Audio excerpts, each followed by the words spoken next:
Hello दोस्तों, इस video में बात करने वाले हैं अपन मैथ्स की प्रिपरेशन के बारे में। मैथ्स जो ऐसा सब्जेक्ट है ना, एसएससी या कोई भी एग्जाम हो उसमें आता ही आता है। मैथ्स हर एक एग्जाम में आता ही आता है। तो इसकी प्रिपरेशन करने के लिए हमको क्या करना चाहिए, उस बात को हम इस वीडियो के माध्यम से समझेंगे। मैं अपने बारे में बता देता हूँ। तो मैंने सीजीएल 2024 का एग्जाम दिया था, जिसमें मेरे प्री में 43 मार्क्स आए थे और मेंस में 83 मार्क्स आए थे। मेरा जो CHSL 2019 के थ्रू, जिसके थ्रू मैं पोस्टल असिस्टेंट सिलेक्ट हुआ हूँ, उसमें मेरे मैथ में 50 में से 50 नंबर आए थे।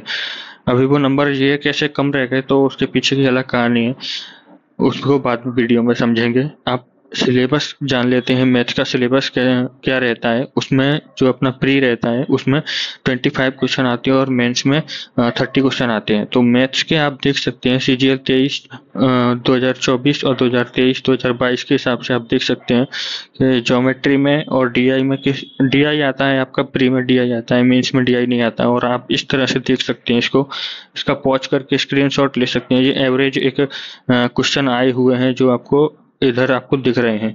नेक्स्ट बात कर लेते हैं कि आपका जो आप पढ़ेंगे तो किस तरीके से पढ़ेंगे। तो पहले आपको अर्थमेटिक पढ़ लेना है और उसके बाद में आपको एडवांस पढ़ लेना है। नीचे दो टॉपिक लिखे हुए हैं, स्टैटिस्टिक्स और प्रोबेबिलिटी।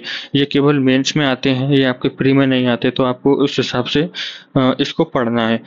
अभी पढ़ने की जरूरत नहीं है दोनों सब्जेक्ट को। जब आपका प्री क्लियर हो जाए उसके बाद में आप ये दोनों सब्जेक्ट को पढ़ सकते हैं। इतने ज़्यादा टफ नहीं है दोनों सब्जेक्ट, ठीक ठाक है अपने हिसाब से। पर आपको अर्थमेटिक और जो एडवांस है वो काफ़ी अच्छे से पढ़ के रखना है। टॉपिक देख सकते हैं आप कौन कौन से टॉपिक हैं। नेक्स्ट बात कर लेते हैं हम परसेंट, जो कि टॉपिक वाइज जो जैसे चैप्टर है उसमें कौन कौन से टॉपिक आते हैं। तो आप देख सकते हैं कि जैसे परसेंटेज में हो गया concept of percentage, percentage change based of population, based on voting, based on income expenditure, saving, based on pass fail candidate. इस तरह से आप देख सकते हैं। तो परसेंटेज का एक ही क्वेश्चन आता है, लेकिन इन सारे टाइप्स में से कोई ना कोई क्वेश्चन आ जाता है। तो ऐसा कोई जरूरी नहीं है कि मतलब वोटिंग से आए या फिर पॉपुलेशन से आए, वो किसी भी तरह से आ सकता है। जैसे अब की बार जो मीन्स हुआ था CGL, उसमें पॉपुलेशन के हिसाब से आया था एक क्वेश्चन। तो इस तरह से आप प्रॉफिट एंड लॉस का भी देख सकते हैं, डिस्काउंट का भी देख सकते हैं, और सारे के सारे जो भी चैप्टर हैं उनके हिसाब से आप देख सकते हैं कि किस किस टॉपिक से किस किस तरह के जो है क्वेश्चन आते हैं। और इस तरीके के आपके क्वेश्चन किरण की बुक में भी मिल जाएंगे। जो किरण की जो प्रीवियस ईयर की क्वेश्चन बुक है उसमें भी मतलब टॉपिक वाइज मिल जाएंगे, तो उधर से भी आप देख सकते हैं। और पिनेकल में थोड़ा कैसा है, पिनेकल में मतलब एग्जाम वाइज दिया है, तो आपको इस तरह से टॉपिक वाइज नहीं मिलेंगे उसमें पिनेकल में। पिनेकल भी पर अपने हिसाब से अच्छी बुक है। तो आप देख सकते हैं कि कौन कौन से सब्जेक्ट, आप वीडियो को पॉज करके देख सकते हैं कि किस सब्जेक्ट से कैसे कैसे क्वेश्चन आते हैं, किस किस टॉपिक से क्वेश्चन आते हैं। तो आप देख सकते हैं, वीडियो वीडियो पॉज करके आप देख लीजिएगा कि कौन कौन से टॉपिक से कौन कौन से क्वेश्चन आते हैं। तो बाकी का अपना जैसे ज्योमेट्री वगैरह हो गया, तो उसका भी इधर लिखा गया है। काफ़ी ज़्यादा जैसे चैप्टर रहते हैं ना, तो ज्योमेट्री में भी काफ़ी ज़्यादा चैप्टर रहते हैं। उसमें अलग अलग तरह के जो है टॉपिक रहते हैं, तो आप उसको देख सकते हैं। वीडियो पॉज करके आराम से देख लीजिएगा आप। मैं थोड़ा आगे बढ़ा देता हूँ क्योंकि इसको पढ़ने में फिर बहुत टाइम चला जाएगा। आपने आगे देख सकते हैं कि जैसे जो पिलर्स रहता है मैथ का, मैथ की जो मेन चीज रहती है मैथ्स में, तो वो क्या क्या रहती है। जैसे कि आपको कॉन्सेप्ट रह गया, कॉन्सेप्ट आपको सबसे पहले तो कॉन्सेप्ट पढ़ना है कि आपको क्या चीज पढ़ना है उसमें, मतलब जो भी कॉन्सेप्ट है। उसके बाद में एडवांस मैथ के लिए फॉर्मूला हो गया, तो जैसे sine A square plus B cos sine square plus cos square बराबर 1 होता है। ऐसा जो भी अपना फॉर्मूला रहता है ना, तो जैसे कि आपका सर्कल का फॉर्मूला हो गया पाई आर स्क्वायर, या फिर जो भी बहुत सारे फॉर्मूले हैं, तो वो आपको फॉर्मूला देखना है। दूसरे नंबर आपको कैलकुलेशन पर बहुत ही ज़्यादा ध्यान देना है, क्योंकि जो भी मैथ में आपको सब कुछ आता है, लेकिन आपकी कैलकुलेशन अगर स्पीड नहीं है ना उसमें, तो फिर आपको क्वेश्चन करने में बहुत ही ज़्यादा टाइम लगेगा। और टाइम की ही कमी रहती है। जो अपना एग्जाम रहता है उसमें टाइम की कमी रहती है। और आपको प्रैक्टिस करते रहना है, जिससे कि आपको जो भी टाइम लगता है, तो वो टाइम आपका कम से कम होता जाए। जैसे कि आपको 25 क्वेश्चन रहते हैं प्री में, तो मैं बताऊं तो मैं मतलब 20 मिनट में कर लेता हूँ 25 के 25 क्वेश्चन। और मान के चलिए मैं 5 मिनट एक्स्ट्रा ही छोड़ता हूँ, तो मतलब अगर कोई एक दो क्वेश्चन अगर छूट गया, जैसे मान के चलिए टफ क्वेश्चन आते ही आते हैं किसी भी शिफ्ट ले लीजिए, चाहे वो प्री हो या मेंस हो, तो मतलब 2 से 4 क्वेश्चन हो सकते हैं आपको बहुत ही ज्यादा टफ लगे, तो उसके लिए ना 5 मिनट कुछ एक्स्ट्रा रखते ही रखते हैं। और बात कर लेते हैं कि अपना कॉन्सेप्ट कैसे आपको बिल्ड करना है। तो कॉन्सेप्ट के लिए ना आपको जैसे अभिनय सर का यूट्यूब चैनल है, उस पर से आप पढ़ सकते हैं। गगन सर भी अभी क्लास ले रहे हैं, तो उधर से भी आप पढ़ सकते हैं। जैसे कि उन्होंने शायद ट्रिग्नोमेट्री वगैरह की कुछ वीडियो डाली हैं एक दो, तो उधर से आप पढ़ सकते हैं। और आरबी सर का यूट्यूब चैनल है, जैसे जो शुभम सर है उनका यूट्यूब चैनल है, उधर पे भी वीडियो काफ़ी डली हुई है क्रैश कोर्स वगैरह के हिसाब से। और कोशिश कीजिएगा कि न्यू से न्यू वीडियो देखने की कोशिश कीजिएगा। एक अभिषेक ओझा सर भी हैं, वो भी काफ़ी अच्छा पढ़ाते हैं। जो अपना अभिषेक ओझा के नाम से उनका यूट्यूब चैनल है, उधर से वो भी अच्छा पढ़ाते हैं सर, मैंने भी उनसे काफ़ी पढ़ा है। और अपना पवन राव सर हैं और अब्बास सानी सर हैं। इसमें आपको जो भी अच्छा लगता है ना, या फिर आप टॉपिक जो भी ऊपर बताए गए हैं वो टॉपिक का नाम यूट्यूब पर सर्च कीजिए और सीधा आपका वीडियो खुल जाएगा, और उधर से आप वो वीडियो को देख सकते हैं। उसमें जो भी आपको इम्पोर्टेंट कंसेप्ट मिले या फॉर्मूला वगैरह मिले, उसको आप नोट डाउन कर लीजिए या फिर उसका स्क्रीनशॉट लेके रख लीजिए, जिसको आपको संडे की संडे रिवाइज करना है। और थ्योरी जो भी रहता है, जैसे कि क्लास नोट्स वगैरह हैं, अगर आप लेना चाहते हैं जैसे गगन सर वगैरह का है, तो वो आप ले सकते हैं। बाकी ऑप्शनल है, अगर आप लेना चाहते हैं तो ले सकते हैं। बाकी आपको कॉन्सेप्ट तो यूट्यूब से वीडियो से रिवाइज कर वीडियो से मतलब अपना कॉन्सेप्ट पक्का कर लेना है पहले, उसके बाद में ही आपका सेकंड चीज चालू होगा, और वो है आपका फॉर्मूलाज। फॉर्मूलाज में क्या है, जैसे जो भी एडवांस मैथ रहता है उसमें केवल फॉर्मूला रहता है। अगर आपको फॉर्मूला याद नहीं है तो आप मतलब आगे नहीं बढ़ पाओगे, एक एक क्वेश्चन भी आगे, मतलब एक स्टेप भी आगे नहीं बढ़ पाओगे उसमें, इतना ज़्यादा उसका फॉर्मूला का वेटेज रहता है उसमें। तो फॉर्मूला आपको कहाँ से करना है कि जैसे कॉन्सेप्ट किंग नाम से एक बुक आती है, गगन सर की बुक है कॉन्सेप्ट किंग, उसका एक न्यू वर्जन है, 350 करीब पेज हैं उसमें, वो आप ले सकते हैं। कलर्ड में बुक है, काफ़ी अच्छी है, मैंने मेरे पास भी रखी है। और दूसरा, अगर जैसे आपको फ्री में डाउनलोड करना है तो आप PDF उसका गगन सर के टेलीग्राम चैनल से डाउनलोड कर सकते हैं। वो थोड़ी पुरानी बुक है, लेकिन अंतर ऐसा इतना ज़्यादा अंतर नहीं है, थोड़ा बहुत ही अंतर है। मतलब थोड़ा सा क्या है, न्यू वाली बुक में थोड़ा सा ज़्यादा डिटेल में एक्सप्लेन किया गया है चीज़ों को।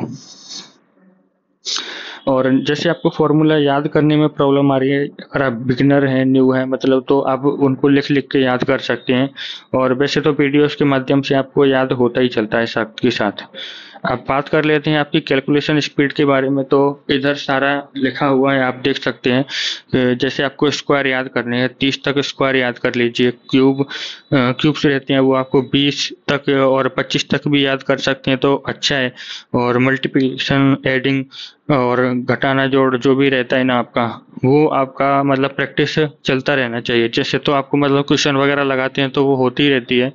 बाकी एक ऐप भी आता है, तो उधर से आप अपनी कैलकुलेशन स्पीड को तेज कर सकते हैं। टेबल आपको याद होनी चाहिए, आपको 25 तक की टेबल याद होनी चाहिए। उसमें आपका 22 और 27 का इम्पोर्टेंट एक टेबल है, और 25 का भी इम्पोर्टेंट है टेबल। 25 का एक्चुअल में सरल ही टेबल है, और 22 का और 22 का टेबल आपको मतलब जो मेंसुरेशन वगैरह सवाल होते हैं, जो अपना हाँ, मेंसुरेशन वगैरह के सवाल होते हैं उसमें आपका इम्पोर्टेंट रहता है। और 27 का टेबल आपको जैसे रीजनिंग वगैरह में जो अपना अल्फाबेटिकल सीरीज रहता है, इधर उधर करता है, मतलब आगे पीछे से उसको अरेंज करते हैं उल्टे क्रम से और सीधे क्रम से, उधर आपको फायदा करता है 27 का टेबल। और वीडियो आप देख सकते हैं यूट्यूब पर, जैसे कि बहुत सारी वीडियो डली हैं शॉर्टकट वीडियो, जैसे यूनिट डिजिट, डिटेल सम, अप्रोक्सीमेशन वगैरह की। तो वो आपका आरबी सर का भी यूट्यूब चैनल पर डला है, और पवन राव सर के यूट्यूब चैनल पर भी डला है। काफ़ी ज़्यादा कैलकुलेशन चीज़ें बताई गई हैं। और मतलब जो अभिषेक ओझा सर हैं, उधर भी आपको ये वीडियो मिल जाएगी। कैलकुलेशन के लिए। बाकी आप बात करते हैं कि तो प्रैक्टिस आप कहाँ से करेंगे और कितना करेंगे, क्योंकि ये जैसे आपका सिलेबस हो जाता है या फिर आपका चैप्टर हो जाता है तो आपको प्रैक्टिस उसका करना है। नहीं तो आप जो भी आपने यूट्यूब से पढ़ा है या किधर क्लास नोट्स वगैरह से पढ़ा है वो आप भूल जाओगे, एक दिन नहीं लगेगा उसको भूलने में।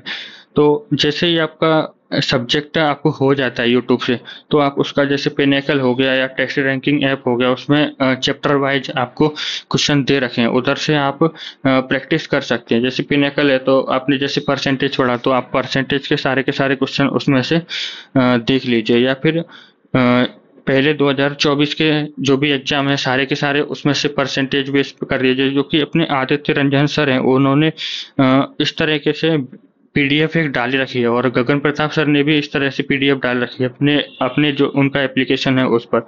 तो उधर से आप इस तरह से कर सकते हैं। अगर आपके पास इतना टाइम नहीं है, मतलब आपके पास टाइम थोड़ा कम बच रहा है, तो आप जैसे मतलब 2024 का मतलब चैप्टर वाइज पहले कर लिया आपने परसेंटेज, फिर आपने 2023 वाला कर लिया, तो इस तरीके से आप भी कर सकते हैं। और पीवाईक्यू जो अपना लेटेस्ट जो पीवाईक्यू है वो बहुत ही ज़्यादा इम्पोर्टेंट है, और आप ना मतलब जो डिक्रीजिंग ऑर्डर में जो पीवाईक्यू है ना उसको उस तरीके से लगाने की कोशिश कीजिएगा, जैसे जो सबसे लेटेस्ट है उसको सबसे पहले कीजिए, और इसी तरह से आप आगे बढ़िए। ट्राई करिए कि जो भी आपको नहीं हो पा रहे हैं, जो क्वेश्चन नहीं हो पा रहे हैं उसको आप कुछ तो स्क्रीनशॉट वगैरह लेके रखिए, या फिर मतलब उनको फोटो वगैरह कुछ तो खींच के रखिए, जिससे आपको बाद में वो चीज़ का ध्यान रहे, और संडे के संडे आप उसका रिवीजन कर सकते हैं। नहीं तो उस चीज़ को ना भूलने में ज़्यादा देर नहीं लगता है, और आप चैप्टर वाइज प्रैक्टिस कर सकते हैं इधर से। सिलेबस आपका कंप्लीट होने के बाद, जैसे आपने सारे के सारे चैप्टर पढ़ लिए, उसमें आपका सिलेबस कंप्लीट हो गया है, तो आपको फिर उसके बाद में अब और कुछ करना बाकी नहीं रह जाता, केवल और केवल प्रैक्टिस बाकी रह जाती है। जो भी पुराने बंदे हैं, जो भी पुराने बहुत तैयारी कर रहे हैं, वो न्यू चैप्टर कभी भी नहीं पढ़ते हैं। वो लोग सारे के सारे प्रैक्टिस पे ध्यान देते हैं, और प्रैक्टिस से उनको पता चलता है कि वो कहाँ पर स्टैंड कर रहे हैं इस टाइम पर। जैसे कि मान के चलिए उन्होंने मॉक टेस्ट दिया, तो पता चलता है कि उनके कहाँ पर नंबर कम आ रहे हैं और कहाँ पर नंबर ज़्यादा आ रहे हैं। जो उनका वीक टॉपिक है वो लोग उस टॉपिक के बारे में वीडियो देखते हैं, क्योंकि ऐसे तो मैथ में मतलब बहुत ज़्यादा टफ सवाल बनाए जा सकते हैं। तो ऐसे कोई भी आपका एसएससी का ऐसा बंदा नहीं होगा, जो चाहे रैंक 1 भी होगा ना, तो वो भी ऐसा वो नहीं होगा बंदा जो कैट लेवल के क्वेश्चन उसने सॉल्व किए होंगे या कर सकता है।